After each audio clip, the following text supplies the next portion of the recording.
Hello everyone, कैसे हैं आप सब। आज हम कक्षा 8 में हिंदी का पाठ 11 जिसका नाम है चांदी का जूता पढ़ेंगे।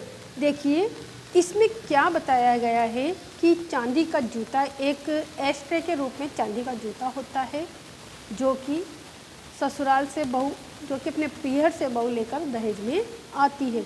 यहाँ इस व्यंग्यपरक कहानी में लेखक ने दहेज जैसी विकराल सामाजिक समस्या पर करारा व्यंग किया है।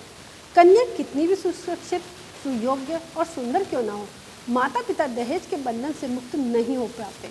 इस सामाजिक अभिशाप ने भारतीय समाज की आदर्श परंपरा की जड़ें हिला दी है। कहा गया है, जिसे आप स्वयं पसंद नहीं करते उसे दूसरों पर मत थोपिए। ये सही बात है। क्या जो चीज़ आपको पसंद नहीं है और आप उसे चाहते कि दूसरा व्यक्ति करे, ऐसा नहीं हो सकता, क्योंकि जब हम ही करने में इंटरेस्ट नहीं है तो दूसरा उसे क्यों करेगा। तो देखिए यहाँ पे एक कहानी के माध्यम से जो समाज में धन के लिए और दहेज के लिए जो समस्या फैली हुई है उसके बारे में बताया गया है। संयोग की बात थी, मैं उस दिन अकेले वकील मित्र शिवराम के घर पहुंचा। यहाँ जो इनके लेखक हैं वे अपने माध्यम से बता रहे कि मेरा एक मित्र था वकील शिवराम, उनके घर में पहुंचा। उसी दिन मेरे मित्र के पुत्र की वर्षगांठ धूमधाम से मनाई जा रही थी। जो उनका बेटा था उसकी शादी की वर्षगांठ मनाई जा रही थी। पुत्र की वर्षगांठ यानी उनके पुत्र के बेटा जो था उसका बर्थडे मनाया जा रहा था। भोज में निमंत्रित व्यक्तियों में वेंकटेश्वर राव को देखकर मेरी बातें खिल गई। वे एकदम उछलकर मुझसे गले मिले और कुशलता संबंधी प्रश्नों की बौछार कर दी कि जब मैं उनके घर गया तो वो मुझसे ऐसे गले ऐसे हाथ खोलकर मुझसे मिले। मुझे देखकर बहुत खुश हुए। दूसरे दिन प्रातः मित्र का न्योता पाकर मैं नाश्ते करके उनके घर पहुंचा। अब ये दूसरे दिन की बात है। मैं नाश्ता करके उनके घर पहुंचा। सर्वप्रथम विलायती व कीमती अल्सेशियन सोनी ने हमारा स्वागत इस प्रकार किया मानो वह यह जानती हो कि मैं उसके मालिक का अभिन्न मित्र हूँ। उनके घर में एक कुतिया थी जो मुझे देखकर ऐसे मेरा स्वागत करती जैसे वो वर्षों से मुझे जानती हूँ। बाथरूम से सर पोंछते हुए वेंकटेश्वर राव सीधे बैठक में आ पहुंचा। पंखा चलाया, अखबार हाथ में थमाकर कपड़े पहनने के लिए शयन कक्ष में चला गया। बैठक इस प्रकार सजाई गई थी मानो फिल्मी शूटिंग करने के लिए अभी अभी तैयार किया गया सेट हो। मैं मन ही मन अपने मित्र की पत्नी की अलंकार प्रियता की प्रशंसा करने लगा। साथ ही उसने अपनी घरवाली की तुलना भी करने लगा। दीवारों पर सुप्रसिद्ध कलाकारों की पेंटिंग सुशोभित थी। मैं सोचने लगा कि हॉस्टल में रहते समय वेंकटेश्वर राव कैसे लापरवाह रहा करता था। अब लेखक को जब ये दोनों हॉस्टल में रहते थे वो बात याद आ गई कि किस प्रकार से वेंकटेश्वर लापरवाह था। कभी भी उनकी कोई भी चीज़ व्यवस्थित नहीं होती थी, वो हमेशा फैला करके ही रहते थे। और आज जब उन्होंने देखा कि शादी हो गई उसके बाद इनके घर में कितनी हर चीज़ व्यवस्थित रूप से रखी हुई है। वह सदा अपनी चीज़ें अस्त व्यस्त रख छोड़ता था। उन्हें करीने से सजाने की उसकी आदत नहीं थी। मैं चिढ़कर उसे लाख समझाता, किंतु उसके लापरवाही में कोई परिवर्तन न देख मैं भी हार मान चुका था। कभी कभी कहा करता था, यार तुम्हारी घरवाली ही शायद तुम्हें बदल सकती। लेखक उसे क्या कहता था कि तुम तो नहीं बदलोगे, लगता है जब तुम्हारी शादी हो जाएगी और तुम्हारी घरवाली आएगी वही तुम्हें बदल सकती है। अचानक मुझे स्मरण हो आया कि वेंकटेश्वर राव में तो कोई परिवर्तन न हुआ होगा। यह उनकी श्रीमती रमा की सुरुचि का परिचय व रमा तो सौंदर्य की आराधिका होगी। अब जब समझ में आया कि नहीं, इसके तो शादी के बाद भी इसमें हालातों में कोई परिवर्तन नहीं आया है, ये तो जैसे फैला करता था, लेकिन जो इसकी पत्नी रमा है वो ही ये सारे कार्य संभालती थी। भाई साहब नमस्ते, शायद आप रास्ता भूल गए हैं जो हमारे घर आए। अब ये कौन कह रहा है? रमा, इसकी पत्नी थी, उनके लेखक के दोस्त थी। मैंने ब्लिट्स को तिरपाई पर रखते हुए दस्ती उठाई तो देखता क्या हूँ, सामने हाथ जोड़े असमुख रमा खड़ी है। ब्लिट्स यहाँ पर एक न्यूज़पेपर है, उसका नाम है। मैंने उठकर अभिवादन का प्रत्युत्तर दिया। तभी रमा पूछ बैठी, आप सुरेश की शादी में क्यों नहीं आए? हमने तो आपका बहुत इंतजार किया। अब रमा क्या कहती है? सुरेश किसका पुत्र? रमा का, उनके लेखक के दोस्त का। तो वो कहती है कि आप हमारे पुत्र की शादी में क्यों नहीं आए? हमने तो आपको निमंत्रण भेजा था और आपका इंतजार भी किया। क्या सुरेश की शादी हो गई? मुझे न्योता कहाँ मिला जो चला आता? निमंत्रण पत्र तो भेजा नहीं, उल्टे मुझ पर दोषारोपण कर रही हो। वाह, उल्टा चोर को तौल को डांटे। अब लेखक क्या कहते हैं? अरे मुझे तो पता ही नहीं है कि आपके पुत्र सुरेश की शादी हो गई है। अगर मुझे कार्ड मिलता, न्योता मिलता तो मैं चला आता। आपने मुझे निमंत्रण पत्र तो भेजा नहीं और आप खामखा मुझे डांट रही हैं। आप ये क्या कह रहे हैं? हमने तो पहली किस्त में ही कार्ड आपके नाम पोस्ट कर दिया था। ये बात कौन कहता है? रमा। कि आप ऐसा कैसा कह रहे हैं? हमने तो सबसे पहले ही कार्ड आपको पोस्ट कर दिया था। हो सकता है रमा जी, पर मुझे मिलता तब ना मैं आता। लेखक कहता है कि हो सकता है आपने तो सेंड किया भेजा है, लेकिन मुझे वो नहीं मिला। सच कह रहा हूँ, मेरे नाम कोई निमंत्रण पत्र नहीं आया। मैं अपनी तरफ से पूरी सफाई देने की कोशिश की। शायद रमा के तर्क के सामने मैं हार बैठता, तभी वेंकटेश्वर राव ने प्रवेश करके मेरी रक्षा की। रमा नाश्ते का प्रबंध करने भीतर चली गई। थोड़ी देर बाद भीतर से बुलावा आया। भोजनालय में गुड़िया जैसी सुंदर कन्या तस्तरियों में मिठाई सजा रही थी। वेंकटेश्वर राव ने अपनी बहू का परिचय कराया। यह सीमा मेरी पुत्रवधू। वेंकटेश्वर राव ने किसका परिचय कराया? लेखक का। किससे? अपनी बहू सीमा से। जानते हो, इसने एमए प्रथम श्रेणी में किया है। विश्वविद्यालय भर में यह प्रथम आई। इसे स्वर्ण पदक भी प्राप्त हुआ है। फिर राव ने अपनी पुत्रवधू से कहा, बेटी चाचा को जरा वह पदक तो दिखलाओ। देखो, उसने स्वर्ण पदक भी प्राप्त किया था, तो अपनी बहू से कहते हैं कि जाओ बेटा, जो तुम्हें पदक मिला है स्वर्ण पदक, वह अपने चाचा को यानी लेखक को दिखलाओ। सीमा को शायद पदक दिखाना पसंद न था। वह सर झुकाए चाय के प्याले मेज पर लगा रही थी। रमा दौड़कर बैठक में गई।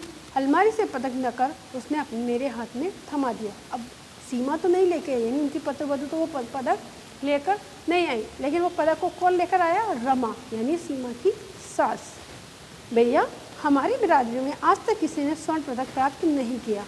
हम अपनी सीमा पर हमें गर्व है। ये बात किसने कही? रमा ने। किससे? लेखक ने। यह तो दिन रात पढ़ती है, पीएचडी भी कर रही है। कहती है कि मैं डीलिट भी करूँगी, यानी कोई और डिग्री भी है जो भी वो करेगी। डर है कि दिन रात जागने पर बहू की तबीयत कहीं बिगड़ न जाए। मैं लाख समझाती हूँ कि बहू तुम आराम करो, लेकिन हमारी बहू बात नहीं सुनती। रसोई बनाती है, खाना परोसती है, ससुर की सेवा करती है, साथ ही कॉलेज में भी पढ़ाती है।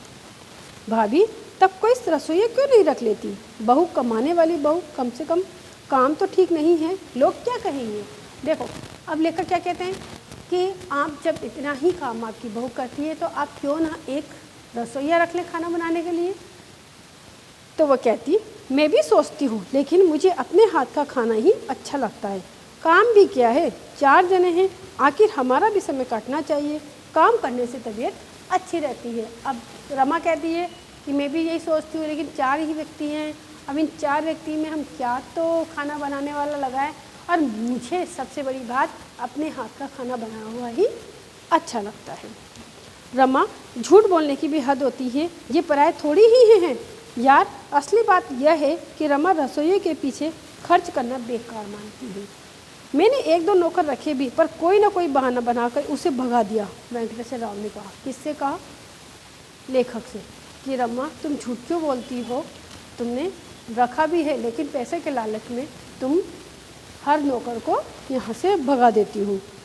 तुम सारा दोष मुझ पर क्यों मरते हो? तुम्ही ने तो एक दिन नौकर को किसी काम का नहीं बताया, इसीलिए मैंने हटा दिया, वरना मेरा क्या जाता है? कमाने वाले तुम हो और खर्च करने वाले भी तुम ही हो। मैं आराम से बैठ जाती हूँ, मुझे क्या फ़र्क पड़ी है?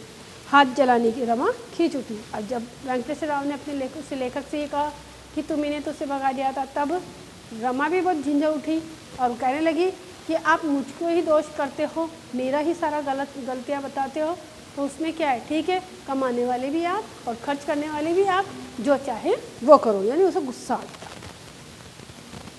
मैंने बीच बचाव के ख्याल से समझाया, अपना काम खुद करने में बुरा क्या है? भाभी का समय भी कटेगा और तुम लोगों को बढ़िया खाना भी मिलेगा। जब वे स्वयं खाना बनाने को तैयार हैं तो तुम रोकने की क्यों सोचते हो? अगर वो खुद बना ले तो मुझे कोई आपत्ति नहीं है, मगर बेचारी बहू ने सारा दिन काम में लेती है, उसे पढ़ने की फुर्सत नहीं मिलती। देखिए, अब पूरी बात को लेखक के जो दोस्त हैं वो पूरी बात बताते हैं कि खाना कौन बनाता है, कैसे बनाता है। अब लेखक वेंकटेश्वर को सारी बात बता रहे हैं। जब वह 600 रुपये मासिक कमा लाती है तो उसमें से केवल 100 रुपये रसोई के पीछे खर्च करने में क्या हर्ज है? अगर अशिक्षित बहू घर आती तो क्या होता? देखिए, वो कितना कमाती है? 600 रुपये कमाती है और 100 रुपये रसोई के लगते हैं। तो वेंकटेश्वर राव कहते हैं अपनी बहू का पक्ष लेते हुए कि जब वो 600 रुपये कमा रही है और अगर 100 रुपये रसोई के खुद दे रही है तो फिर क्या दिक्कत है, वो खुद तो खाना बनाती है, ये रमा खाना नहीं बनाती। मेरे भाई के घर की हालत जानते हो, वे 50,000 रुपये दहेज लेकर मैट्रिक पास बहू को घर लाए। अब अपने भाई की बात बता रहे हैं कि किस प्रकार से वो अपने भाई की बहू जो अशिक्षित थी, अनपढ़ थी और 50,000 रुपये का दहेज लेकर आई। वह रानी की तरह बैठी रहती है, परोसने तक का काम नहीं करती। कोई उसे छोटा मोटा काम बता दे तो कहती है मेरे पिताजी ने इसलिए 50,000 रुपये नहीं दिए कि मैं आपके घर बेगारी करूं। वे रुपए बैंक में जमा कर दो, जो ब्याज मिले उससे नौकर चाकर रख लो। आखिर मेरी बहू तो ऐसी नहीं, बेचारी अपना 1 मिनट भी आराम करने में नहीं बिताती। समझो कि हमारी खुशकिस्मती थी कि हमें ऐसे बहू मिली।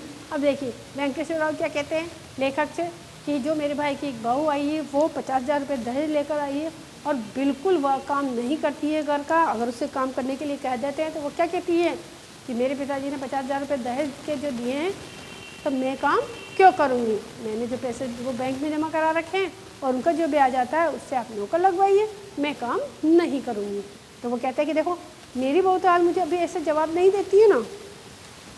बात बढ़ते देख वेंकटेश्वर राव के साथ में बैठक में आ गया। वेंकटेश्वर राव ने सिगरेट का केस आगे बढ़ाते हुए कहा, यार मैं जानता हूँ तुमने सिगरेट पीना छोड़ दिया है, पर मेरी कसम तुम एक सिगरेट पी लो। नहीं मत कहो वरना मुझे दुख होगा। अब वेंकटेश्वर राव लेखक के आगे क्या ऑफर करते हैं, एक सिगरेट, जबकि उन्हें पता है कि लेखक सिगरेट छोड़ चुका है, फिर भी वे उसे सिगरेट ऑफर करते हैं। मैं उस हालत में राव को अप्रसन्न नहीं करना चाहता था। सिगरेट जलाकर कश लेते हुए मैं सोचने लगा कि राव के घर में नाहक तनाव आ गया। अब मैंने जब सिगरेट जलाई तो मुझे लगा कि राव जो मेरा दोस्त है उसके घर में बेकार में ही कोई बलबला मच रहा है, तहलका मच गया। राव ने एश ट्रे लाकर टीपाई पे रखा। मेरी उत्सुकता जगी, वह चांदी का बना था। अब जो एश ट्रे आई वो किसकी बनी हुई थी, चांदी की। उल्टे पैर के जूते की आकृति दिखा था। अब वो देखो कैसे पैर का जूता एक जूते के रूप में था, उसकी जो एश ट्रे की आकृति थी वो जूते के आकार की थी और वो किसका बना हुआ था, चांदी का। इस किस्म का एश ट्रे मैंने पहली बार देखा था। मैंने पूछा, यार तुमने इसे कहाँ से खरीदा। राव दार्शनिक की भांति खंबीर हो गया। फीकी मुस्कान उसके चेहरे पर खिल उठी। अब लेखक ने पूछा कि अरे वाह कितना अच्छा एश ट्रे है, जूते के माफिक इसकी डिजाइन है, इसे तुमने कहाँ से खरीदा। लेकिन वेंकटेश्वर राव उसका कोई जवाब नहीं दे पाए। दोस्त मैं तुमसे क्यों छिपाऊं, यह एश ट्रे मेरे तोते आदर्शों का उपहास करने वाला अविस्मरणीय चिन्ह है। अब देखिए वेंकटेश्वर राव क्या कहते हैं कि दोस्त मैं तुमसे क्या छुपाऊं, यह जूता मेरे ऊपर एक मेरे मुंह पे एक तमाचे की तरह मारा गया है। किस प्रकार से वो इसका आगे विवरण बताते हैं। तुम जानते हो हमने कॉलेज में पढ़ते समय शपथ ली थी कि हम भूलकर भी दहेज न लें। यह भी जानते हो हमने अपने विवाह के समय इसका पालन भी किया। पर क्या बताऊं, जब मेरे पुत्र सुरेश के विवाह का प्रश्न उठा तब मैंने बिना दहेज के एक मित्र की कन्या के साथ रिश्ता पक्का किया। मेरी श्रीमती जी को वह रिश्ता पसंद नहीं आया।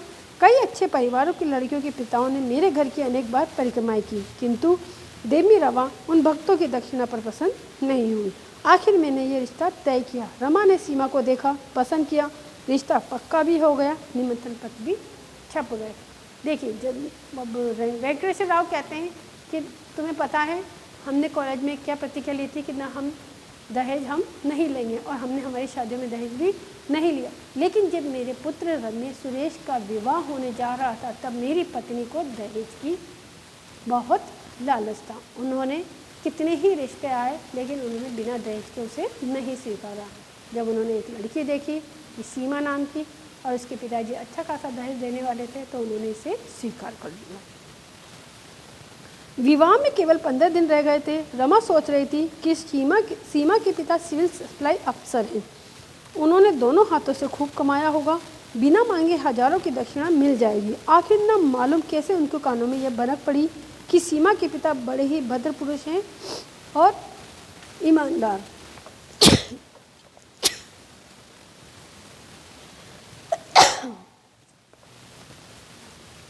अब देखिए जब रमा ने देखा कि सीमा के जो पिता हैं वो सिविल सप्लाई के अफसर हैं और उन्होंने खूब पैसा कमाया है, तो हमें बिना मांगे दहेज में बहुत कुछ मिल जाएगा। लेकिन जब सीमा के पिताजी को ये बात पता चल गई कि लड़के वाले यानी सुरेश के घर वाले हमसे दहेज मांगेंगे, तो उन्होंने देखो क्या किया। और सीमा के पिता के कानों में यह भनक पड़ी कि सीमा के पिता बड़े ही भद्रपुरुष है और ईमानदार, उन्होंने कभी रिश्वत नहीं ली, इसलिए वो विवाह ठाट से तो करेंगे किंतु दहेज में एक पैसा भी न देंगे। जब सुंदर सुशील एवं योग्य कन्या को हम कन्यादान की रस्म अदा कर सौंपते थे तो दक्षिणा क्यों चुका। देखिए अब सीमा के पिताजी ने क्या सोचा कि भाई मैं क्यों दूँ, ये पढ़ी लिखी लड़की है, सुंदर सुशील कन्या है, मैंने भी कभी सीमा के पिता से दहेज की मांग नहीं की। रमा मुझ पर दबाव डालने लगी कि मैं सीमा के पिता से दहेज की रकम की बात पक्की कर लूँ। रमा मुझसे क्या कहने लगी कि आप तो सीमा के पिताजी से कहिए कि वो हमें दहेज दें। आखिर में विवश हो गया। झिझकते हुए मैंने सीमा के पिता के कानों में वह बात कह डाली।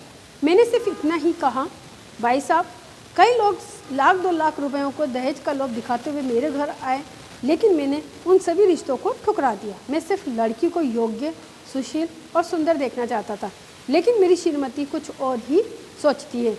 मैं यही कहूँगा कि हम दोनों परिवार की प्रतिष्ठा को ध्यान में रखते हुए उचित रकम अवश्य दें।